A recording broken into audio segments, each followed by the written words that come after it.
Khi nói đến việc đi học từ cấp 1, cấp 2 rồi phổ thông và sau này là đại học, các bạn có bao giờ cảm thấy rằng mình đi học nhưng thật sự không thấy thoải mái? Chúng ta cứ như những cỗ máy đã được lập trình sẵn với biết bao ước mơ và kỳ vọng của người khác. Chúng ta cứ học, học và học mà không biết được rằng mình học để làm gì hay để đạt được những thành tựu gì trong tương lai. Nếu bạn cũng có những cảm nhận như mình vừa đề cập thì bạn cũng đừng nên quá ngạc nhiên, bởi vì đó là một vấn đề không mới và rất hiện hữu trong môi trường sư phạm ngày nay.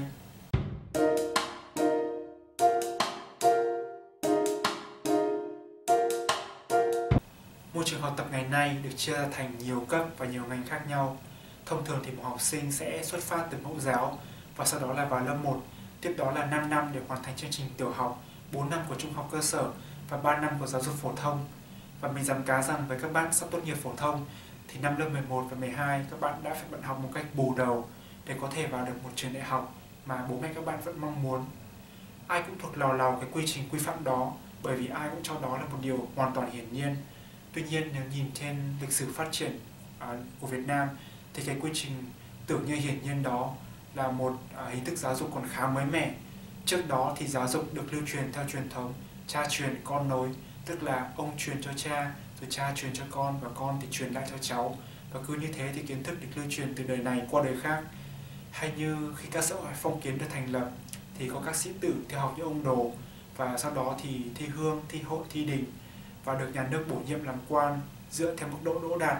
Nói nôm na là thời nay chúng ta đi thi công chức để làm cho các cơ quan hành chính sự nghiệp vậy. Và ở thời điểm đó thì không có một cơ quan chủ quản nào của quốc gia quản lý chất lượng dạy và học của các ông Đồ cả. Thông thường thì ông Đồ nào có nhiều học sinh đỗ đạt cao thì sẽ có nhiều sĩ tử theo học ông Đồ đó hơn. Và từ đó để thấy rằng quy trình giáo dục ngày nay thực chất là một sản phẩm mới, thay thế dần cho các hình thức giáo dục đã được diễn ra trong quá khứ. Bởi vì một phần quy trình giáo dục ngày nay có nhiều ưu điểm hơn, ví dụ như tính phổ cập giáo dục hay tính chuẩn hóa. Tuy nhiên cũng như tất thảy các sản phẩm được tạo ra bởi con người, quy trình giáo dục cũng có những ưu và khuyết điểm riêng và cần được xem xét để sửa đổi cho phù hợp hơn với những yêu cầu mới và cấp thiết của xã hội. Mỗi con người là một cá thể độc lập, có sinh lý, có nền tảng gia đình, có hoàn cảnh sống vô cùng đa dạng. Chính vì thế nên chúng ta rất khác biệt nhau về tư duy, tình cảm, nhận thức cũng như về niềm đam mê. Nhưng quy trình giáo dục ngày nay thì bắt buộc chúng ta phải học chung với những cá nhân khác trên phương diện tuổi tác, thay vì được học chung với những bạn có cùng năng khiếu hay có cùng sở thích. Và các bạn sinh viên thì trước khi các bạn bước vào cổng trường đại học đã phải lựa chọn những ngành nghề và được phân loại theo các chuyên ngành khác nhau để sau này có thể kiếm được một công việc mà các bạn có thể gắn bó trong suốt cuộc đời. Mặc dù có nhiều bạn sinh viên chưa được chuẩn bị kỹ về tâm lý cũng như về kiến thức rằng ngành nghề này thực sự là gì và liệu ngành nghề đó có thực sự phù hợp với khả năng và kiến thức của mình hay không. Có rất nhiều thầy cô giáo đã thấy được tầm quan trọng của giáo dục trong việc phát triển tư duy và nhận thức của con người. Vì thế nên đã rất cố gắng nỗ lực để thực hiện thiên chức lớn lao của mình. Tuy nhiên, hệ thống giáo dục ngày nay đôi khi vô hình chung làm hạn chế đi những quyết tâm tốt đẹp đó.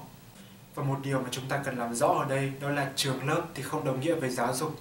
Thay vào đó, giáo dục là một khái niệm lớn hơn chỉ sự sáng tạo và truyền tiếp của tri thức nói chung. Trường lớp chỉ là một hình thức của giáo dục, có thể là rất tốt, tuy nhiên không nên là một hình thức duy nhất để phục vụ cho mục đích giáo dục. Và tại sao chúng ta chỉ cho rằng giáo dục chỉ diễn ra ở một thời kỳ nhất định của một con người, ví dụ như từ mẫu giáo cho đến sau đại học. Giáo dục có thể diễn ra ở mọi lứa tuổi và nên là như thế. Chúng ta không bao giờ nên ngừng học hỏi, tiếp thu, trau dồi và hoàn thiện bản thân. Và tại sao chúng ta luôn phải học với những bạn có cùng lứa tuổi, trong khi ở ngoài cuộc sống chúng ta phải tiếp xúc với rất nhiều người ở nhiều thành phần của xã hội, có những lứa tuổi khác nhau từ phụ lão đến thanh niên cho đến các em nhi đồng.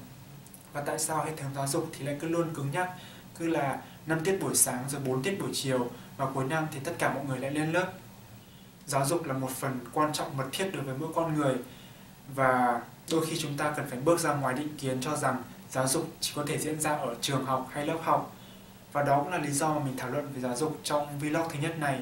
Mục tiêu mình lập ra This YouTube channel là có thể để cho cá nhân mình và các bạn thảo luận về những vấn đề mang tính giáo dục mà có thể chưa được đưa ra một cách xác đáng ở trường học hay lớp học.